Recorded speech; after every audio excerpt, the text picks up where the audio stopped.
So here we have a old, disgusting light gun, and I'm going to try to maybe give you some pointers if you don't know on how to maintain yours for your Playchoice or whatever other system they go to. Now I happen to have three here. I've cleaned that one up pretty well, fully repaired it. It had multiple issues.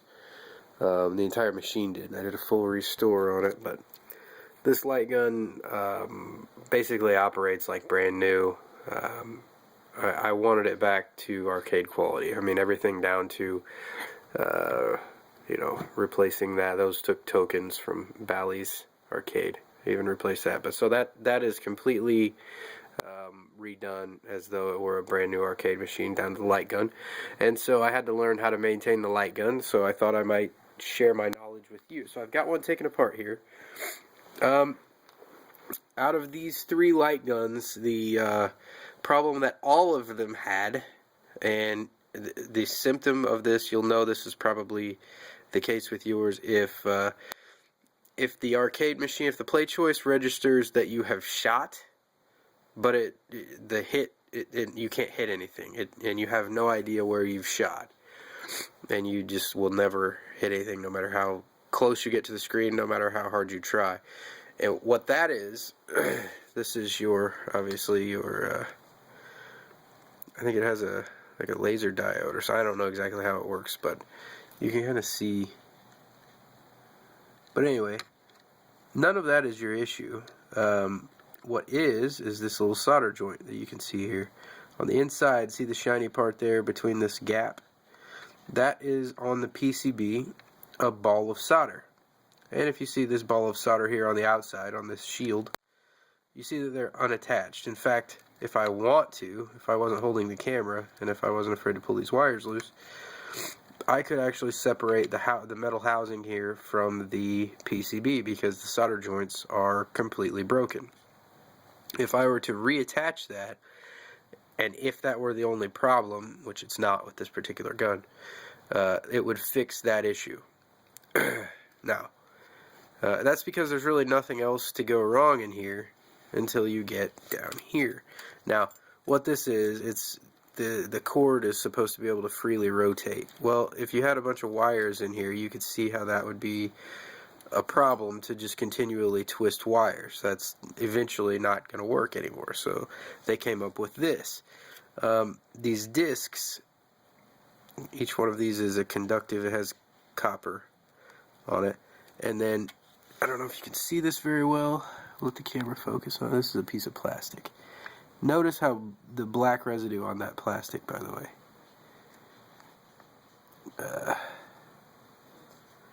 Try to get my fingers out of the way here. I can't come up with a really good way to do this. There we go. Hold that back.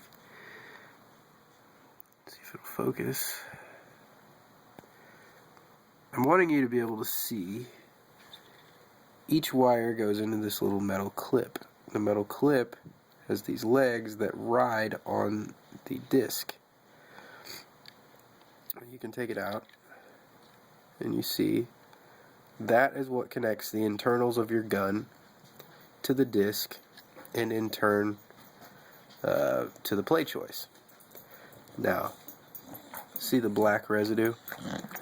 Now, I don't know if that's electrolysis or if that is just some kind of coating or something wearing off from the friction on the discs. Either way, it becomes an insulator.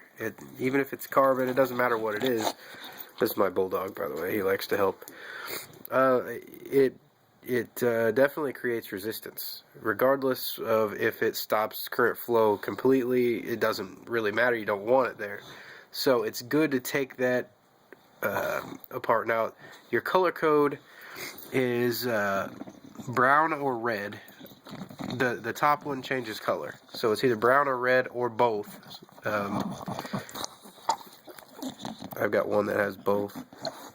White, blue. So just remember the American flag. So top red, second white, third blue, fourth is always purple.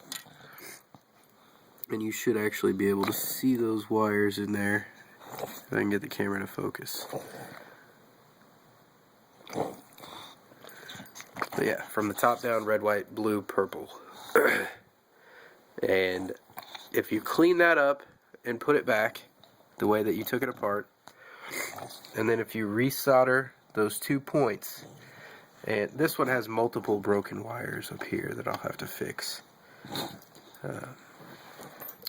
They just came unsoldered from there. I'm not really sure how, but anyway, if you fix that, your light gun should, assuming that you don't have any bad caps here, it should work. Now you can check these caps. I haven't seen any go bad yet out of my 3 guns, but these are the type of caps that will bubble on you. So that's not a 100% method to check caps, but generally if the cap has received an over voltage or just over time has died, which they do, it should bubble up and you would be able to tell, you know, oh, it's not flat on top, it's bubbled up, it's bad. You would replace it, all of a sudden your light gun starts working again. So those are really the areas to check with your light gun. But like I said, resoldering that's how I've fixed the other 2. So that's what I would recommend doing. But definitely clean that up, because if it's not a problem yet, it will be. It also makes the light gun rotate more smoothly. So I mean, you don't want to just sit there and spin your light gun. Obviously, you're going to get into trouble with that.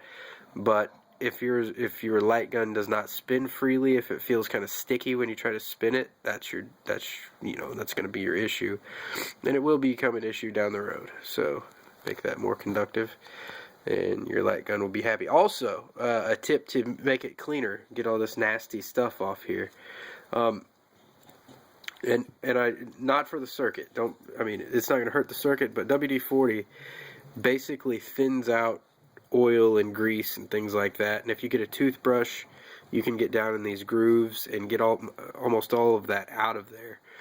Also, if you're strapped for time, what I do is I will spray this down with WD-40 and then stick a paper towel on top of it. It sort of pulls up any of the dirt and puts it on the paper towel, and then if you give it after you come back to it, give it another spray of WD-40, and most of it will wipe off after that. You'll have to use minimal toothbrush time with it. But you can make these things look, they'll still be worn, but they'll be clean as new. And if we're keeping these in our homes and things like that, that's what we want. We want to remove as much dirt from it as possible, and just, that's going to help it wear down even worse. You basically have sandpaper just sitting on the surface of it now, so when you touch it, the dirt's rubbing into it, grinding it. So that's another tip there. Also, last thing really, to get it apart, should have been the first thing.